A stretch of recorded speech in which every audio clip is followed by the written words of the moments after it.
My bad. Welcome everybody, welcome back to Blaugrana Planet, welcome back to a new video, and today, thank you for letting me know that I had no sound. Thank you. We're gonna be talking about Ilkay Gündogan, guys, because a very interesting player that is gonna be a free agent during the summer transfer market, and already we know that Mateu Alemany, Jordi Cruyff and company are already behind the player, even meetings to advance the possible arrival of the German 32-year-old. Guys, so make sure you tighten your seatbelts and of course subscribe to the channel if you haven't done so already. Smash the like button because we are gonna get a little bit excited with the possible arrival of Ilkay Gündogan, guys. Even Pep Guardiola is talking about him. A lot of people are rumoring his possible arrival. Mateu is already advancing, as I said. And look, guys, Ilkay Gündogan, I know, 32-year-old player, but a ton of experience that can bring to the Barça community. Free agent is an opportunity. It's going to be for free, certainly. And he is a player that can play in many positions in the midfield, and also maybe even as a forward. Therefore, we're gonna examine all of this today in today's video, and let me tell you one thing, guys. I'm excited because we know that the possible arrival of Bernardo Silva would be very hard because we don't have the money and he has a contract, but Gundogan could be a good option, a good alternative to Bernardo Silva. Not exactly the same profile. I think that Gundogan is more of a creator of the game. He's gonna be there doing the first passes on the build-up, and if we get rid of Busquets finally during the summer, I think Gundogan could be a player, not to replace him, you know, but just a good addition for Football Club Barcelona to play around. I mean, if we actually look at the situation here, this could be it. Xavi is liking this four midfield formation. Four midfielders, Gavi, Pedri, Frenkie de Jong, Gundogan could be an example, but Gundogan can literally play anywhere. He can play as a holding midfielder over here.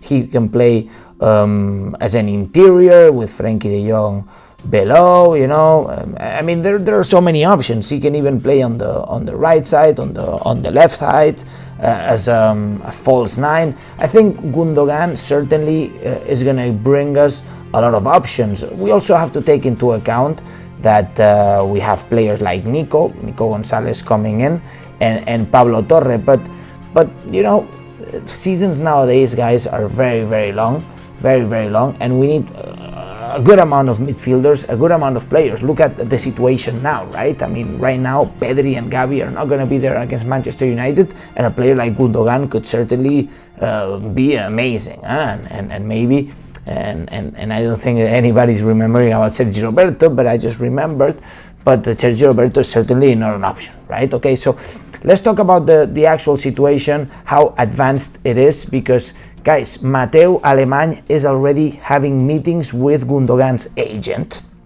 and in fact, Gundogan's agent is also Christensen's agent, and it's the uncle of Gundogan, basically, so it's family, but the good thing is that it's Christensen's agent. Christensen is Barcelona already, therefore we are already advancing on that side.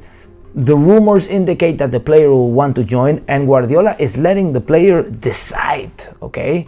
I think that it's been many years. They signed Gundogan in 2016, late 2016, and it's been many years now that the player has been there, and possibly it's gonna be the end of his stay in Manchester.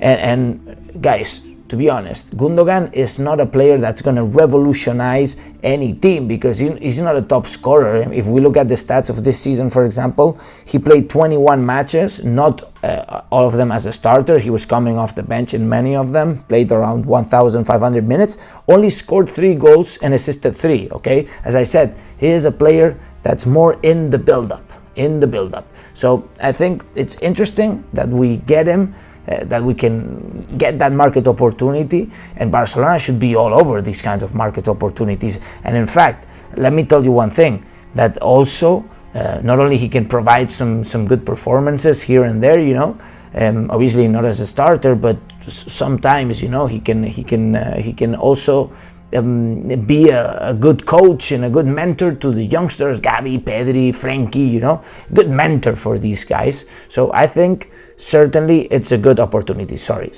not the Villarreal game, it's already done. So let's welcome Ilkay Gündogan, guys. Let me know, guys, if you're excited, if you think that we should be getting this market opportunity, or that if we should be literally, for example, giving a clear chance to Pablo Torre or other players. But remember, guys, Sergi Roberto and Sergio Busquets could possibly be out, okay, very soon. Maybe Sergio Roberto going to be renewing one more season. Okay, that's all right. But certainly in the next 1-2 years, he's going to be gone. And Busquets, it seems like, I don't know, maybe his continuity is not very clear. And Gundogan could provide this aid, this help in the build-up of Football Club Barcelona. And I am sure, guys, that Xavi Hernandez is going to be very, very excited too. So make sure you subscribe to the channel. Make sure to smash the like button tomorrow. Barça versus Cádiz in Camp Nou. Of course, we will be there. Therefore, you should be excited as well as me. And now, as I always say, Visca el Barça, Visca Catalunya. Check one of these videos and see you in the next video. Vamos!